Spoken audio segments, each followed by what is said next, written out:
The finale only came out last week, but it's been almost a full year since the Love is Blind Season 6 couples walked down the aisle. So it's time to find out what they've been up to since then, who is still together, and what really happened with Trevor's rumored girlfriend. Below, EW rounds up all the biggest bombshells revealed during the Season 6 reunion, hosted by Nick and Vanessa Lachey, Baby Fever. We learn 9 out of the 11 couples who got married on Love is Blind are still together, and there are a few more success stories not captured on camera. Season 1 cast member Janina reveals she's expecting a baby boy with her partner Blake from The Bachelorette, which is why she turned down an invitation to go on Netflix's Perfect Match. Meanwhile, Zach and Bliss are expecting a baby girl, and Alexa and Brennan are also 5 months pregnant. Plus, Chelsea reveals she now works on casting for Love is Blind, which allows her and Kwame to travel more. Perfect matches. Season SIXS Jess plus Micah and Izzy from past seasons reveal they'll all be on the next season of Perfect Match, premiering this summer. Plus, Micah reveals she and Jess have actually become best friends in real life.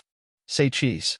As for this season's only married couple, Johnny and Amy reveal that not only are they still happily together, their families have gotten even closer too, with a questionable JCPenney photoshoot shown as evidence.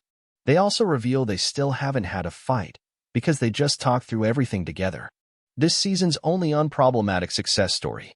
Pick me, choose me, love me.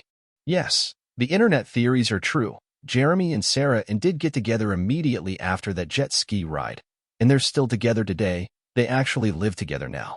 Jeremy still claims nothing happened the night he was out with Sarah and that he had nothing to hide, which is why he shared his location with Laura. Jeremy and Laura fight about how the rest of the night and morning went after his lie, and Sarah calls Laura a pick-me girl. Jess comes to Laura's defense, saying that Sarah had her moment and it all worked out like she wanted. It's clear none of the women support Sarah's actions. No surprise, surprise. Both Laura and Sarah confirm that Jeremy was honest about his prior engagement while dating in the pods. It wasn't a surprise to them when his ex revealed that on social media.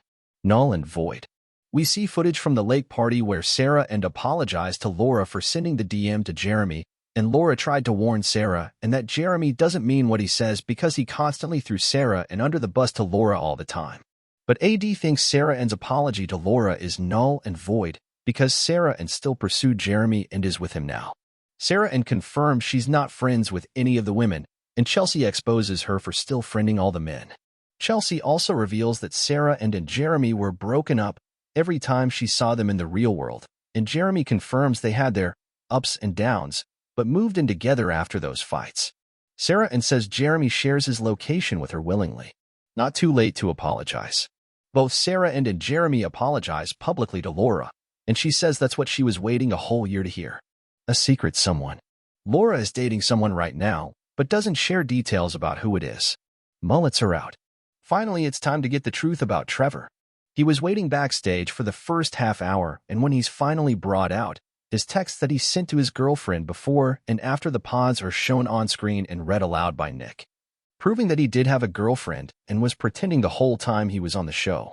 Trevor pauses a long time before owning up to it and says he was not officially dating her before the show, but they were together. He says she was his typical type, so that's why he wanted to go on the show to see what else he could find, and that she knew that's how he felt. He says he wanted to fully trust in the process but doesn't have an explanation for how it all turned out. He says if Chelsea picked him, he would have been with Chelsea in the real world because he and his girlfriend are toxic, and he needs therapy. Chelsea says she's not here to grill him, but she always had an intuition for why she shouldn't pick him, and now she knows why. He admits he came on the show for good and bad reasons, but says it wasn't about being on TV. Nick says that people shouldn't come on the show for money and fame, because this experiment is real and works. People who come with ulterior motives will get called out, and since Trevor asked to leave the reunion, Nick tells him to go. Clay all day. AD reveals a lot of weeks went by before she and Clay spoke again after the wedding, and Clay was the one reaching out to her. Clay admits he felt like the biggest dick, watching the season back and seeing how excited AD was to marry him, knowing that he wasted her time. Clay calls AD the love of his life and admits he made a mistake saying no to her at the altar. AD doesn't answer if she would date him again, but he says he would date her, 1,000%.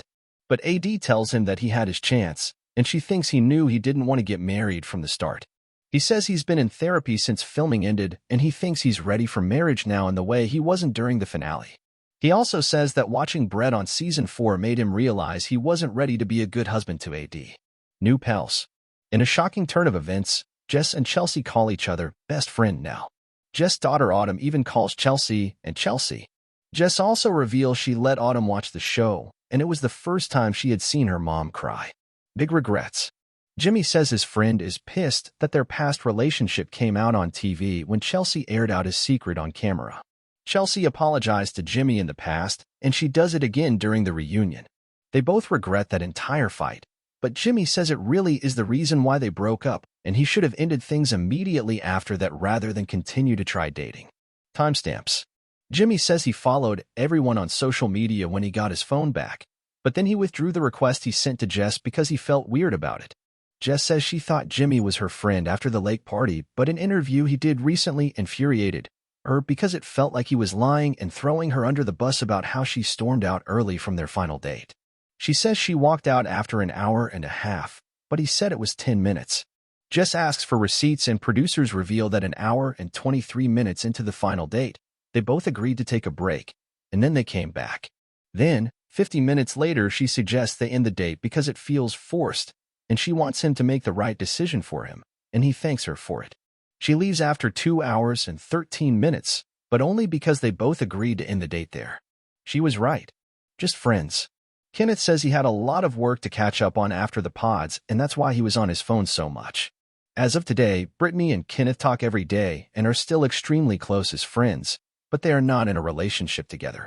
They also know whenever one of them starts dating someone, they have to be respectful to that significant other about their close bond. The Book of Matthew. Vanessa reveals that Matthew was invited to attend the reunion but declined.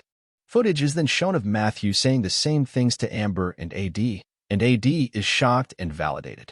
But AD says she and Matthew did meet up in the real world, and they actually went on a 2-ish dates, which Clay reveals AD had previously told him about. On the first date, Matthew apologized to AD for what happened on the show, and they went on a second date where he cooked her dinner. But she says they live 2 completely different lives and want different things, so it just fizzled out.